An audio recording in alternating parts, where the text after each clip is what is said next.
Many people ask me, how do you use they, them pronouns for a singular person? Well, it's really easy. All you have to do is use it the same way that you would talk about a group of people. So for example, I, Addison, use they, them pronouns. In that case, you talk about me like this. I know Addison. They are amazing. Their dress and their hair are amazing. And I'm so proud to know them. Now, a fun fact about they, them pronouns is that they've been used in a singular context for centuries. Even going back to Shakespearean times, there's actual documentation in literature using they and them in singular contexts. But if that still doesn't convince you to use they, them pronoun, I'll leave you with this piece of information. Our language is constantly changing and adapting. We're evolving to find new terms and language to self-identify. So get with the times, don't be an asshole. They are weird, unpleasant fucking kids that nobody wants to be around. No, for real, like, let's talk about this. Like, there's a direct correlation between, like, white supremacy and, like, school shooters. And, like, the fact that, like, the media, like, really tries to, like, paint and, like, point out that, like, these, like, white men, because it's majority white men, we all know that, like, are just, like, bullied for, like, being, like, the outcast kids is completely wrong. Like, Columbine, for example, like, Dylan and Eric, they were white supremacists. Like, they have journals, like, writing out, like, being, like, neo-Nazis and shit like that. But they often get talked about being, like, bullied and outcasts and stuff like that. But reality, no one just wanted to be a fuck around them because they were entitled fucking dickheads who were sociopaths. Like, and kids who are bullied aren't shooting up schools. And it's not kids' responsibility to seek out kids that they don't want to fucking be around. So we have to stop this narrative. Mass shootings are a byproduct of white supremacy, and until we fix that problem will never get fixed in the United States.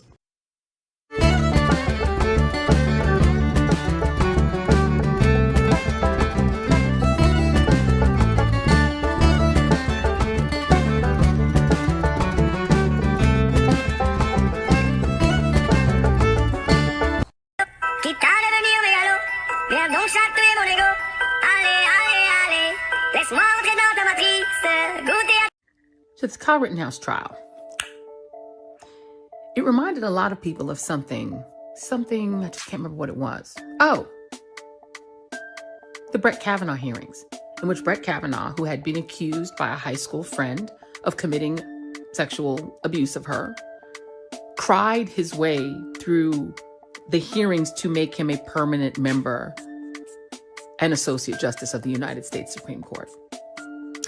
And his tears turned out to be more powerful than the tears of Christine Blasey Ford, which were the tears of an alleged victim.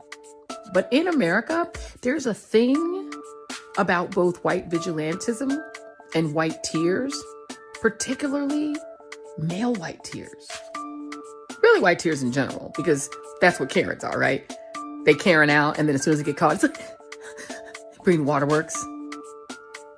White men can get away with that too. And it has the same effect. Even as the right tries to politicize the idea that masculinity is being robbed from American men by multiculturalism and wokeism, they still want to be able to have their tears. So my friend Jahan Jones, who writes the brilliant The Readout blog, wrote a great piece about this. And if you want to read it, you're going to be able to read it right here. Which leads me on to this. The most problems I face as a non-binary teacher, not just a non-binary person, are not in fact children. The most issues I face are dealing with adults, other adults, getting to a point where they can take me seriously, or not even can, where they do. I am a human being with rights, and I deserve to be respected. That's the basis of human rights, is the knowledge that we are all deserving of basic human decency and respect. I just taught this to my students. We all deserve respect. And that means that we get to be called what we want to be called. Challenge. You have 10 seconds to change your look. 10, 9, 8, 7, 6, 5, 4, 3, 2, Oh my 1, God. 0. about to make some of y'all mad again, but the continuous debate surrounding trans rights really just proves to me that cis men are the problem. Let me explain. The fact that society is willing to punish trans people for the imagined crimes of cis men is really interesting because in a weird way, we're all in agreement that cis men are the predators. Like, if you're so concerned, why aren't you out here fighting for women's rights? You see, the whole argument would hold some water if there was legislation that actually protected women from sexual violence, but there's not really, is there? So it's funny to me that with the whole bathroom debate suddenly is how women and girls must be protected at all costs, as if society has ever really given a damn about our safety. Oh, it just likes using our bodies as an excuse to invalidate other people's rights. Why would men resort to masquerading as women for the specific purpose of harming them? If a man wants to sexually assault or harm a woman, all he has to do is become a cop, a politician, a celebrity, a student, a neighbor, a friend, etc., etc. A man can get away with sexual assault without having to disguise the fact that he's a man. So why are we fighting to keep trans people from having safe access to anything, really, rather than holding cis men accountable? Hey, Representative Gates, real quick. I'm from Florida. I just want to say you're an embarrassment. Thank you. You have a great night. You ever met people who are so woke they swing back around again to being homophobic? Well, at work, everyone asked me my pronouns, and I said she, her, and they refused to call me she, her, and only call me they, them, out of respect. And I'm like, I really appreciate it, guys, but I really do identify as she, her.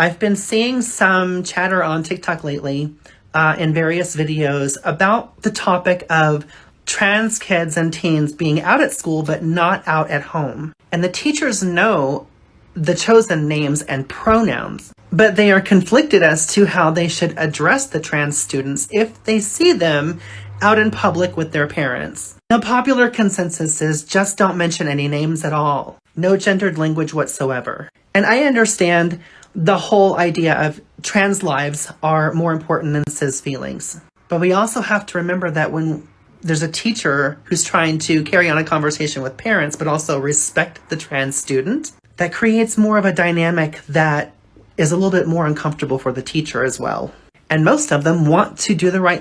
I consider myself a Republican. I don't know what even really that means. It's just I've voted Republican ever since I turned 18. I don't know what you think I've done, but if we were to battle, I've already won. Here are some small things that I do on a daily basis to instill fear and chaos into the general population. First is what I have dubbed the Pocahontas Conundrum. The rules are simple. The next time someone starts talking about a TV show or a movie that they really like, cut them off immediately and ask very eagerly, "Are you talking about Pocahontas?" When they say no, act extremely disappointed and lose all interest in the conversation. After the third or fourth time doing this, they will ask you, "What is your obsession with Pocahontas?" You hit them with the Uno reverse card, "Why don't you care about the genocide of Native Americans?" After that, sky's the limit. I suggest you do this with coworkers that you never want to talk to again. Another thing I like to do is audibly gagging in very quiet situations. This must be done without warning and without reaction from you afterwards. I suggest doctor's offices because most people won't even have the balls to say anything. And here's just a little tip for you if anyone's struggling. I wanted to have a bread roll with my lunch, but it went over the required weight. So what I did was just scoot all the bread out from the middle. Huh? So you just had the crust of the bread roll, not the bread inside? Yes. I used it as a healthy extra B. So you just threw the rest of the bread away? That's right. Yes, I did. Very proud of myself. Yeah, amazing. What did you have on the bread roll then? No, here's another trick. I just sprayed it with the fry light spray. Sorry, let me get this right. You had a bread roll, you took the bread out, and just sprayed it with fry light. That's right. Get the fuck out. Get the fuck out. Get the fuck out of this group. See, this is a really interesting comment because I know the commenter didn't think about really what he was saying. He just wanted to leave a hate comment, which is fine. But my question is, why is being unhealthy a bad thing? First of all, obviously not all fat people are unhealthy, but let's say they were. What is the moral issue with being unhealthy? Why does that make you a bad person? Because that's how we get to the core of fat phobia, right? There is a moral assignment with the idea of being fat, whereas we associate thinness with good and fat with bad. But why is that? Why do you think being unhealthy and being fat is bad? There needs to be a lot of people say I hate men, but I don't hate men. Look at him, a man who is my friend. Mo loves men. Mo is my best friend. I'm definitely saying this of my own volition. Another bias that was at play, that I'm aware of because I'm a woman, is the younger me bias. It's common for all people to see themselves in other people. And whenever we see ourselves in younger people, and we think, oh, that person sounds like a young me, we have a desire to help them, to work with them, to mentor them, to give them what we didn't have at their age.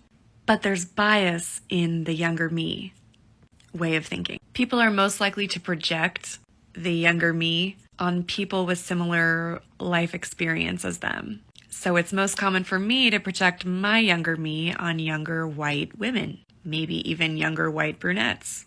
White men, this is so important for you to understand. It's more likely that you'll see yourself in younger white men. There are good intentions here, but it's important to remember the bias. Thinking I see myself in someone else is a projection and gives that person an unfair and unearned advantage. No, I don't think you understand. I'm obsessed